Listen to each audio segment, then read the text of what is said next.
نبوت صلی اللہ تعالی علیہ وآلہ وسلم، آپ کے حوالہ سے ہم سارے احباب کا یہی عقیدہ ہے کہ میرے اور آپ کے آقا و مولا حضور سید المرسلین صلی اللہ علیہ وسلم اللہ کے آخری نبی ہیں، اور یہ اعزاز صرف اللہ نے آپ کے اور میرے کریم آقا صلی اللہ علیہ وسلم کو ہی عطا فرمایا ہے۔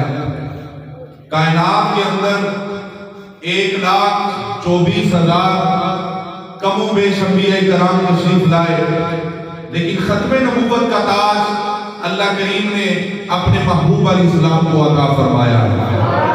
اور سب سے بڑی جو ہمارے لیے سعادت کی بات ہے، اللہ نے پھر اس محبوب کی امت سے ہم کو فرمایا ہے۔ ماشاءاللہ، یہ ہم سب کے لیے اعزاز کی بات ہے۔ اور جو بچے جنہوں نے 10 دن مسلسل یہاں مسجد میں حاضر ہو کے ختم نبوت کورس میں حصہ لیا، یہ بچے بھی مبارکباد کے مستحق ہیں، ان بچوں کے والدین بھی مبارکباد کے مستحق ہیں۔ جو طالبات جنہوں نے دور دراز سے ماشاءاللہ لائن کے اس پار سے بھی کچھ طالبات اس کورس کا حصہ رہی، وہ بھی اور ان کے والدین بھی مبارکباد کے مستحق ہیں۔ میرے پاس کوئی الفاظ نہیں، میں تو اکثر کہا کرتا ہوں یہ سرکار کی بارگاہ ہے۔ حضور نے جن کو اپنی ختم نبوت کا کچھ حصہ سمجھنے اور سمجھانے کے لیے پسند کیا ہے، میرے محبوب علیہ السلام نے ان کو جدی شاہ جمال مسجد کا رستہ بتایا ہے۔ اور ماشاءاللہ بچے تو بچے رہے، بڑے بھی اس کورس کا حصہ رہے۔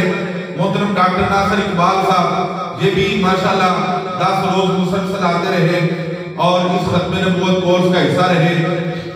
تو سامعین محترم، 2-4 منٹ میں اپنی گفتگو کو سمیٹ رہا ہوں۔ ایک ہے کلیم اللہ، اللہ کے ساتھ کلام کرنے والے، ایک ہے حبیب اللہ جو اللہ کے حبیب ہیں۔ حضرت موسیٰ علیہ السلام آپ کے حضرت سیدنا موسیٰ علیہ السلام آپ کی قوم آپ کے پاس حاضر ہوئی اور کہنے لگی ہم 12 قبیلے کے لوگ ہیں، ہم 12 قبیلوں کے لوگ ہیں، ہمارے لیے پانی کا انتظام کیجئے۔ حضرت موسیٰ علیہ السلام فَقُلْنَا ضْرِبْ بِعَصَاكَ الْحَجَرَ، حضرت موسیٰ علیہ السلام نے اللہ تعالیٰ کے حکم کے مطابق پتھر کے اوپر اپنا عصا مارا۔ یہ بات جب میں نے کورس کے دوران سنائی تو بڑا ایک جو ہے وہ روحانی ماحول پیدا ہوا، تو میں نے سوچا آج بھی آپ کے سامنے یہ بات رکھی جائے۔ توجہ کے ساتھ سماعت کیجئے گا۔ اضرب بعصاک الحجر، موسیٰ علیہ السلام نے اپنا عصا پتھر کے اوپر مارا، پتھر بھی وہ جو زمین کا حصہ ہے۔ محبت کے ساتھ فرمائیں سبحان اللہ۔ اضرب بعصاک الحجر، پتھر کے اوپر اپنا عصا مارا، پتھر بھی وہ جو زمین کا حصہ ہے۔ میں آپ سے سوال کرتا ہوں، پانی کدھر سے آتا ہے؟ زمین کے نیچے سے آتا ہے۔ پانی کدھر سے آتا ہے؟ زمین کے نیچے سے آتا ہے۔ پانی زمین کے نیچے سے آتا ہے۔ ہم نے پانی حاصل کرنا ہو، کاریگر کو بلاتے ہیں، وہ دن بھر مزدوری کرتا ہے، زمین میں بور کرتا ہے، اگلے دن پمپ لگ جاتا ہے، اس سے اگلے دن پانی نکل آتا ہے۔ یہ کوئی میں سمجھتا ہوں اتنی بڑی بات نہیں، پانی تو نکلتا ہی زمین سے ہے۔ موسیٰ علیہ السلام نے پتھر پر عصا مارا تو پتھر سے 12 چشمے جاری ہو گئے۔ آپ اور میں پانی زمین سے نکلوائیں تو 3 دن لگیں گے، 4 دن لگیں گے، پانی زمین سے نکلے گا۔ موسیٰ علیہ السلام کو اللہ نے اتنا کمال عطا فرمایا تھا کہ انہوں نے اپنا عصا پتھر کے اوپر مارا، 1 دن 2 دن 4 دن 5 دن نہیں لگے، اسی وقت اللہ نے زمین سے 1 نہیں 2 نہیں 4 نہیں 5 نہیں 12 چشمے جاری فرما دیے۔ موسیٰ علیہ السلام آپ نے پتھر کے اوپر عصا مارا، پتھر کے نیچے سے یعنی کہ زمین کے نیچے سے 12 چشمے جاری ہو گئے۔ آئیے مسلمان بھائیوں، اس سے بھی بڑی بات آپ کو بتانے لگا ہوں۔ موسیٰ علیہ السلام تو اللہ کے کلیم ہے، موسیٰ علیہ السلام تو وہ ہے جن کے ساتھ اللہ نے کلام کیا ہے، موسیٰ علیہ السلام تو وہ ہے جن کو براہ راست اللہ نے اپنا دیدار بھی نہیں کروایا۔ تو ان کا کمال یہ ہے وہ پتھر کے اوپر عصا مارے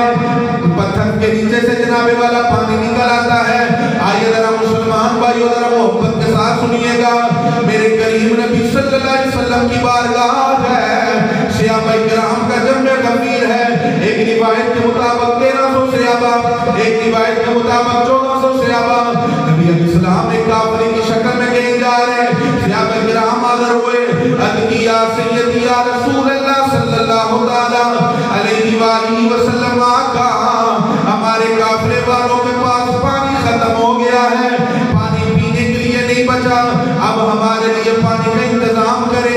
میرے قریب نبی نے فرمایا قریب دیکھو کوئی چشمہ، کوئی پانی کا جناب والا، کوئی کسی قسم کا سمندر دریا، کوئی کسی قسم کی نہر، کوئی جناب جہاں پہ آپ کو کوئی چشمہ نظر آئے، کوئی کنواں نظر آئے۔ صحابہ نے کہا یا رسول اللہ چاروں طرف دیکھا گیا ہے، پانی دور دور تک نظر نہیں آ رہا، انتظام آپ نے کرنا ہے۔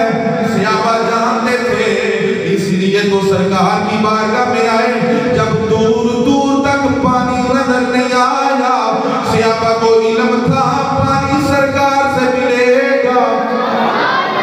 صحابہ کرام رضوان اللہ علیہم اجمعین حضور علیہ السلام کی بارگاہ میں عرض کرتے ہیں یا سیدی یا رسول اللہ پانی کا انتظام آپ نے کرنا ہے۔ میرے قریب نبی علیہ السلام نے فرمایا صحابی جو سوال لے کے آئے سارے صحابہ کی طرف سے نمائندہ مان کے تشریف لائے، میرے قریب نبی علیہ السلام نے فرمایا صحابی جاؤ نا قافلے والوں کے پاس پوچھو ان سے یا رسول اللہ کیا پوچھنا ہے؟ کسی کے پاس مشکیزے میں، پیالے میں، کوئی برتن میں تھوڑا سا پانی بھی موجود ہے؟ قافلے والوں کے پاس گئے، پوچھا، ایک صحابی کے مشکیزے میں تھوڑا سا پانی نکل آیا۔ سرکار حضور کی بارگاہ میں صحابی نے عرض کی یا رسول اللہ مشکیزے سے پانی نکل آیا۔ نبی علیہ السلام نے فرمایا مسئلہ ہی حل ہو گیا۔ حضور علیہ السلام میرے قریب نبی صلی اللہ علیہ وسلم آپ نے فرمایا وہ پانی لایا جائے، پانی آ گیا۔ میرے قریب نبی نے یہ نہیں کہا اس کو زمین کے اوپر رکھو، یہ نہیں کہا کہ زمین کے اوپر رکھو نیچے سے پانی نکلے گا، نہیں، سرکار نے فرمایا قریب کرو۔ صحابی نے پیالہ قریب کیا، مشکیزہ قریب کیا، پانی والا برتن حضور کے قریب کیا۔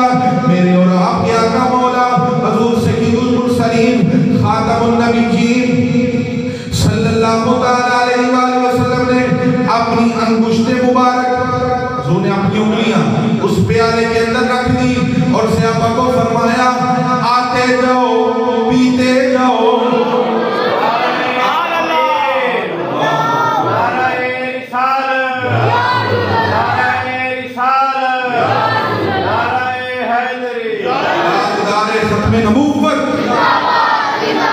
حضور علیہ السلام فرمایا صحابہ آتے جاؤ پانی پیتے جاؤ، پی کے اپنے لیے لیتے بھی جاؤ۔ صحابہ کرام نے پانی پیا بھی، وہاں سے لیا بھی، سیف بھی کیا، برتنوں میں بھی رکھا۔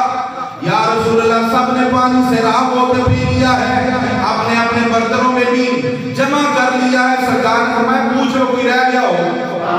یا رسول اللہ سب نے پی لیا ہے۔ حضور نے فرمایا اب یہ بھی پیالہ لے جاؤ۔ اب رکنا ذرا میں آپ کو کرنا چاہتا ہوں، جو پتھر پر عصا مار کے 12 چشمے پانی کے نکالے وہ بھی اللہ کے نبی ہیں، لیکن وہ کلیم اللہ ہے، یہ حبیب اللہ ہے جو اپنی انگلیوں سے پانی کے چشمے جاری کر رہے ہیں۔ انگلیوں سے پانی کے چشمے جاری کر دیے اس کو۔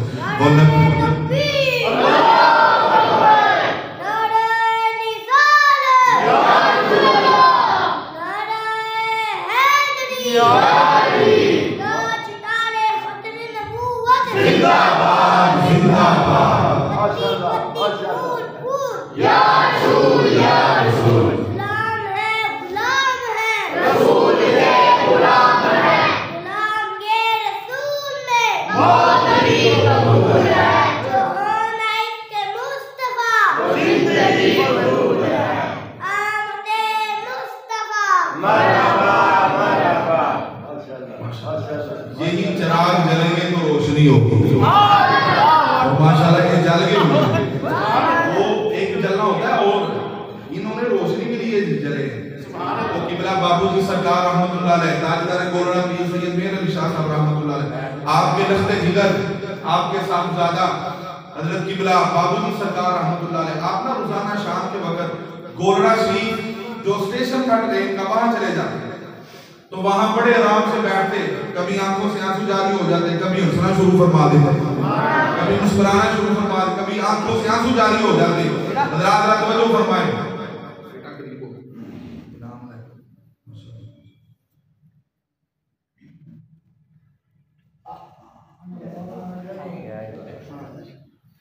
توجہ فرمائے حضرات. کبھی چہرے پہ مسکان، کبھی آنکھیں نم.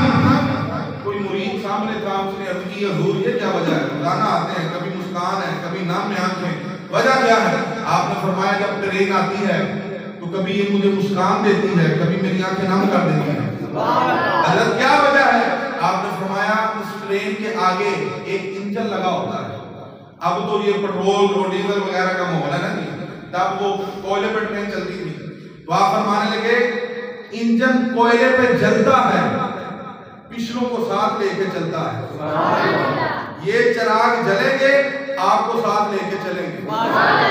حضرات رب جو فرمائیں نبی علیہ السلام وہ جو عصا مارے، عصا مار کے 12 چشمے زمین سے نکالے وہ کلیم اللہ ہے، اور جو اپنی انگلیوں سے 12 نہیں کئی چشمے جاری فرما دے وہ خاتم النبیین ہے. وہ نبیوں میں نبی ایسے امام الانبیاء ٹھہرے. وہ نبیوں میں نبی ایسے امام الانبیاء. ذرا محبت کے ساتھ پڑھیں. وہ نبیوں میں نبی امام الانبیاء. وہ نبیوں میں نبی ایسے امام الانبیاء ٹھہرے. حسینوں میں حسین ایسے کہ محبوب خدا ٹھہرے. حسینوں میں حسین ایسے کہ محبوب. حضرات نے بتا آج کے اس کورس کی تکمیل کا موقع پہ میں آپ کو یہی پیغام دوں گا کہ وہ قادیانی، وہ مرزائی جو ہمارے آقا و مولا حضور سید المرسلین خاتم النبیین سب کہیں صلی اللہ علیہ وسلم کے بعد بھی جنہوں نے اپنا جھوٹا نبی بنایا ہوا ہے. میں یہ درس جب تھے نا بچوں کے حوالے سے، میں بچوں کو درس دے رہا تھا، بچے بڑے حیران ہوتے ہیں اس طرح کی باتیں تو کبھی سنی نہیں. تو میں بچوں سے کہتا تھا آپ کے بڑوں نے بھی شاید نہ سنی. وہ باتیں اس طرح کی ہیں وہ کتابوں کے اندر ہے، کوئی کھول کے دکھا کے سنا کے سنانے والا دکھانے والا تو ہونا چاہیے نا.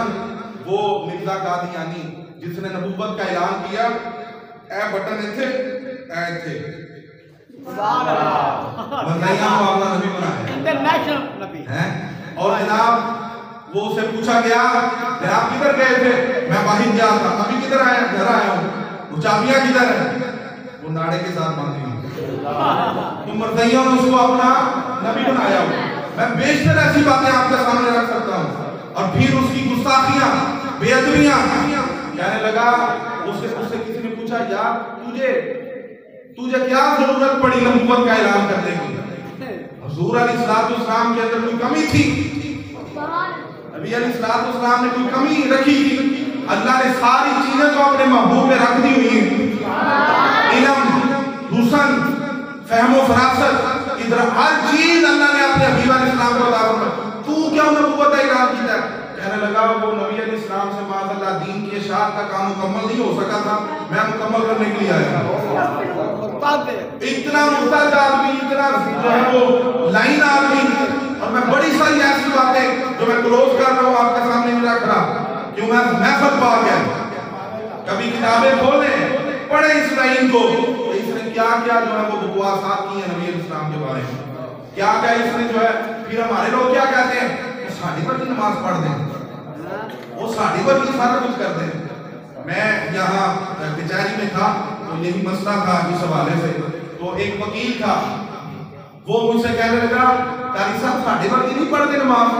میں کہا تسی ایڈوکیٹ؟ جی اسی ایڈوکیٹ. میں کہا تہاڈی تعلیم دے اوتے صدقے نہ جائیے, تانوں یہ بھی نہیں پتا کہ کی نے تانوں ڈگری کی نہیں. اور بزرگ آدمی کہنے لگا چلے آپ بتائیں. اور میں نے کہا جناب, وہ کہنے لگا یہ روزے بھی تو رکھتے ہیں. میں نے کہا نہ یہ قربانی کر سکتے ہیں, نہ یہ رمضان کے روزے رکھ سکتے ہیں. کہنے لگا وہ چھری بھی نہیں پھیر سکتے جانور کو. میں کہا عید والے دن تو ابھی یا پیچھے, عید کے تہواروں میں یہ قربانی نہیں کر سکتے. پھر وہ کہنے لگا نماز. میں کہا نماز مسجد میں تو ان کی تو جو وہ کنجر خانہ ہوتا ہے نا جہاں یہ سارا کچھ کرتے ہیں, جہاں انہوں نے ٹی وی اور ایلسیڈیاں لگائی ہوتی ہیں, وہ عبادت خانہ نہیں ہے. عبادت خانہ تو یہ ہے جہاں آپ اور میں موجود ہیں, یہ عبادت خانہ ہے. وہ عبادت خانہ نہیں ہے, وہ پلید خانہ ہے جہاں ہمارے نبی علیہ السلام کی بے ادبیاں ہوتی ہیں, گستاخیاں ہوتی ہیں. یہ کریم اللہ سلامت پورا یہ لائن کراس کر کے اس طرح بھی بڑے سارے گھر ہیں, لیکن پاکستان نے ان کو تحفظ دیا ہے. ان کو اپنی اوقات میں رہنا چاہیے, ان کو وہ تحفظ ان کو اس کو لینا چاہیے اس تحفظ کو. حالانکہ اسلام کے اندر قادیانی اور مرزیوں کے لیے کوئی تحفظ نہیں. اقلیت کے حقوق ہے, عیسائیوں کے حقوق ہیں, ہندوؤں کے حقوق ہیں, یہودیوں کے حقوق ہیں, سکھوں کے حقوق ہیں. اور جنہوں نے نبوت رسول کے اندر ڈاکہ ڈالا ہے ان کے لیے حقوق کوئی نہیں. یہ تو جب اسلام آئے گا نا تخت پہ پھر بتائیں گے ہم. جب اسلامی نظام ہوگا پھر تمہیں بتائیں گے, پھر تمہیں کلمہ پڑھنا پڑے گا, سرکار کا غلام بننا پڑے گا. شاید میں کذاب کے حوالے سے ایک بات رکھنا چاہتا ہوں, پھر اپنی بات کو ختم کرتا ہوں. مسیلمہ کذاب وہ لعین آدمی ہے جس نے نبی علیہ السلام کے ظاہری زندگی کے اندر اعلان نبوت کیا. ظاہری زندگی میں حضور علیہ السلام بیمار تھے ظاہری جسمانی طور پہ, تو نبی علیہ السلام نے اس کا تعاقب ضرور فرمایا, لیکن وہ کہہ لیں کہ سرکار مدینہ صلی اللہ علیہ وسلم کو ظاہری زندگی میں اتنا وقت نہ ملا کہ باقاعدہ اس کے خلاف جہاد ہوتا. حضور علیہ السلام کا وصال باکمال ہو گیا. سیدنا صدیق اکبر رضی اللہ تعالیٰ آپ خلیفہ نامزد ہو گئے, امیر المومنین پہلے خلیفہ. حضرت سیدنا صدیق اکبر رضی اللہ تعالیٰ جب ذرا توجہ کے ساتھ سنیے گا, بڑی عام بات کرنے لگا. سیدنا صدیق اکبر رضی اللہ تعالیٰ جب خلیفہ نامزد ہوئے نا, یہ وہ وقت تھا جب ایک اسلام کا بہترین لیڈر, اسلام نبی علیہ السلام اپنی ذات میں ایک بہترین لیڈر بھی ہے, ایک بہترین عالم دین بھی ہے, حافظ قرآن بھی ہے, وزیر اعظم بھی ہے, صدر بھی ہے. اور جو دنیاوی یا سیاسی یا مذہبی لیڈران کے اندر جو کوالٹیاں موجود ہوتی ہیں, اللہ نے ساری کوالٹیاں اپنے محبوب میں رکھی ہوئی. نبی علیہ السلام کی وصال باکمال کے بعد لوگ مرتد ہونا شروع ہو گئے. بڑے سارے لوگ اسلام سے انحراف کر گئے, کوئی زکات میں منکر ہو گئے, کوئی کسی بات میں منکر ہو گئے, کوئی کسی بات میں منکر. اب اسلام کو بڑے بڑے چیلنجز کا سامنا تھا, اسلام کو بڑے بڑے فتنوں کا سامنا تھا. حضرت ابوبکر صدیق کو صحابہ نے کہا پہلے زکات کے منکرین کے ساتھ نا پہلے ان کا محاسبہ نہ کر لیں, پہلے دیگر جو مرتدین ہیں ان کا آپ نے فرمایا وہ بعد میں دیکھیں گے, پہلے سرکار کے دشمنوں کا محاسبہ ہوگا. پہلے مسیلمہ کذاب اور اس کے ماننے والے, مسیلمہ کذاب جھوٹا نبی جس نے نبوت کا جھوٹا اعلان کیا, اس کا اور اس کے ماننے والوں کا تعاقب ہوگا. حضرت سیف اللہ خالد بن ولید رضی اللہ تعالیٰ عنہ, آپ کے مزاج شریف پہ جائے نا, وہاں آج بھی 20 کلو کی تلوار پڑی ہے ان کی. اسی تو 20 کلو چکی ہے, تو ذرا پسینہ بھی آ گیا, تو دو ہاتھ بھی چکی جاتی میرے خیال میں. نوجوان بھی پریشان ہو جائے, 20 کلو چوکے ہوں, ادھا گھنٹہ چوکے رکھنی ہے, پریشان ہو جائیں گے. رات لیکن توجہ فرمائیں, وہ سیف اللہ کی تلوار, وہ کیسے عظیم لوگ تھے, 20 کلو کی تلوار سچے ہاتھ میں چلائی جا رہے ہیں جنگ کے اندر. پھر اپنا بھی پتہ نہیں, اپنی چیزوں کا بھی علم نہیں ہے. برحال یہ بات طویل نہ ہو جائے, حضرت خالد بن ولید اور حضرت ابو دجانہ, یہ حضرت ابو دجانہ وہ ہے جب حضور کے دشمن سامنے آتے نا اینجنگ کر کے ٹوٹتے ہوتے, اور جس طرح کھلے لفظ ہے کہہ لو آکڑ کے چلتے, اکڑ کے ضرور میں آ کے, تکبر میں آ کے چلتے. لوگوں نے کہا حضرت ضرور اسلام میں منع ہے, تکبر اسلام میں منع ہے, آپ یوں کیوں چلتے ہیں؟ آپ نے فرمایا جب اسلام میں تکبر منع ہے, ضرور منع ہے. جب آپ مکے جاتے ہیں کعبے کا طواف کرتے ہیں, پہلے 3 چکر ایسے کر کے لایا کرو, ایسے کر کے کیوں کرتے کیوں؟ اس کے پیچھے ایک ریزن ہے, وجہ ہے. فتح مکہ کے موقع پہ نبی علیہ السلام جنہوں نے ساری زندگی عاجزی اور عاجزی کا سبق دیا ہے، اس کریم نبی نے فرمایا صحابہ آج اینڈ کر کے چلتے ہیں یا رسول اللہ کیوں فرمایا ابو جہل دی جڑی کمپنی انہوں بہانا نہیں، اسلام آ گیا۔ پتہ یہ چلا دشمنوں کے سامنے اینڈ کر کے چلنا سرکار کی سنت ہے، پر دشمن رسول ہو گئے۔ اچھا میرا سوال یہ ہے، تب تو ابو جہل ابو لہب ان کی آگے کمپنیاں تھیں، ان کے لوگ تھے جن کو ایسے کر کے دکھایا گیا، وہ جڑے حاجی صاحب جا کے اینڈ کر کے چکر لاندے ہیں انہوں تے کیڑے کافر ہیں؟ اب کس کو دکھایا جاتا ہے؟ یہ سرکار کی سنت پہ عمل کیا جاتا ہے، سرکار کی سنت پہ عمل کیا جاتا ہے۔ حضرات ابو بکر بندہ باہر اکڑ کے چلے، کہتے ہیں یا تو اکڑ کے کیوں چل رہے ہیں؟ مسجد میں آپ کی ساڑیاں بڑا ختم ہو جاتی ہیں، یہ مسجد تو پاکستان کی ہے، اس کی فضیلت اور طرح کی ہے، لیکن وہ مسجد جو مسجدوں کی بھی سردار ہے، وہاں جا کے آپ اس طرح کر کے کیوں چلتے ہیں؟ ہے نا سوال؟ اس کی وجہ یہی ہے دشمن رسول کو بتاتے ہیں ہم، اور بھائی ہم عاجز بھی ہیں لیکن جتنے دشمن رسول کی باری آئے تو اس کی انجن جانے بھی ہیں، ٹھیک ہے نا جی؟ اچھا توجہ فرمائیں، حضرت ابو دجانہ دشمنوں کے سامنے ایسے ایسے کر کے چل رہے، وہ ابو دجانہ وہ حضرت خالد بن ولید رضی اللہ تعالیٰ سپاہ سالار بنایا گیا، مسالمہ کذاب کے تحکم میں بھیجا گیا۔ اس سے قبل وہ اگلی بات ہے جنگ میں کیا ہوا، بیشتر مطلب آپ نے علماء سے سنا ہے، حضرت حبیب بن زید سرکار کی ساری زندگی میں حضور نے اپنا سفیر بنا کے بھیجا، فرمایا خط لے جاؤ میرا پیغام دو جا کے مسالمہ کذاب کو۔ اب سفیر ہر ملک کا، کسی ملک کا بھی، یہ امریکہ، فرانس، یورپ، دیگر جتنی یورپی یونین ہے یا دیگر ایشیائی ممالک ہیں، جتنے بھی ممالک ہیں، سارے ملکوں کے سفیر ہمارے پاکستان میں ہیں، ان کو تحفظ دیا جاتا ہے۔ ہمارا پاکستان کا سفیر جہاں جہاں کسی ملک میں سوائے اسرائیل تمام ممالک میں ان کو تحفظ دیا جاتا ہے۔ یہ ایک قانون ہے، اصول ہے کہ سفیر کو کیا دیا جاتا ہے؟ تحفظ دیا، اس کی حفاظت کی ذمہ داری موجودہ حکومت کی اور ملک کی گورنمنٹ کی ہوتی ہے۔ لیکن حبیب بن زید جب مسلمہ کذاب کے پاس نبی علیہ السلام کا خط لے کے گئے نا، تو حضرت حبیب بن زید سے مسلمہ کذاب نے پوچھا کدھر سے آئے ہو؟ آپ نے فرمایا میں اس شہر سے آیا ہوں جس شہر کے لوگ کہتے ہیں اشہد ان لا الہ الا اللہ و اشہد ان محمد رسول اللہ۔ اس نے کہا کیا گواہی دیتے ہو میرے بارے میں؟ کیا میں بھی نبی ہوں؟ کہا میرے کان ہی نہیں سن رہے تو کیا کہہ رہے، میں سن نہیں رہا تو کیا کہہ رہا ہے؟ کہا حضور علیہ السلام کے بارے تیرا کیا خیال ہے؟ محمد کریم صلی اللہ علیہ وسلم کے بارے تیرا کیا خیال ہے؟ کہنے لگا اشہد ان لا الہ الا اللہ وحدہ لا شریک لہ واشہد ان محمد رسول اللہ۔ حضور کے بارے میں یہ خیال ہے، حضور اللہ کے آخری نبی، اللہ کے بندے، اللہ کے رسول ہے۔ کہنے لگا میرے بارے تیرا کیا خیال ہے؟ اور میں کان نہیں سن رہا، میری بات میں سن نہیں رہا۔ اس نے جلاد کو حکم دیا اور کہنے لگا سنیے گا ذرا سنوں پہ دلوں پہ ہاتھ رکھ کے، جلاد کو حکم دیا اب اگر اس نے میری نفی میں جواب دیا حبیب بن زید رضی اللہ تعالیٰ تم نے جسم کا ایک اعضاء کاٹ دیا۔ جلاد آ گیا تلوار ہاتھ میں، حضرت حبیب بن زید سے پوچھا گیا ہاں جی جناب کیا دینا ہے آپ کا؟ فرمایا اشہد ان لا الہ الا اللہ و اشہد ان محمد رسول اللہ۔ حضور اللہ کے آخری نبی ہے، میں حضور کو نبی مانتا ہوں، میرے بارے تیرا کیا خیال ہے؟ مسلمہ کے ساتھ پوچھنے لگا، کہا میں تیری بات نہیں سن رہا، مجھے سمجھ نہیں آ رہی کیا کہہ رہے، نہ ہاں نہ نہ، کوئی بات کا جواب نہیں دے رہے۔ اسلام اجازت دیتا ہے جتنے مسلمان پھنسے ہو گئے زبان کو اگر کفریہ کلمات کہنے بھی پہن دل نہ نہیں، زبان کو کہہ کے اپنی جان چھڑواؤ، جان کا تحفظ کریں، اسلام اجازت دیتا ہے۔ لیکن حضرت حبیب بن زید نے کہا وہ مشرکین کے سامنے اجازت دیتا ہوگا، یہ ختم نبوت کا معاملہ ہے، آج اگر میں نے جان سے جان چھڑا لی آنے والے لوگ کیا کہیں گے؟ حبیب بن زید ڈر گیا تھا، فرمایا نہیں میری بوٹی بوٹی بھی کر دو، ہر بوٹی اور ہر خون کے قطرے سے یہی جو ہے وہ جواب آئے گا حضور علیہ السلام خاتم النبیین ہیں۔ پہلے ایک ہاتھ کاٹا، پہلے ایک ہاتھ کاٹا، پھر دوسرا، پھر ٹانگیں کاٹی گئی، کان کاٹے گئے۔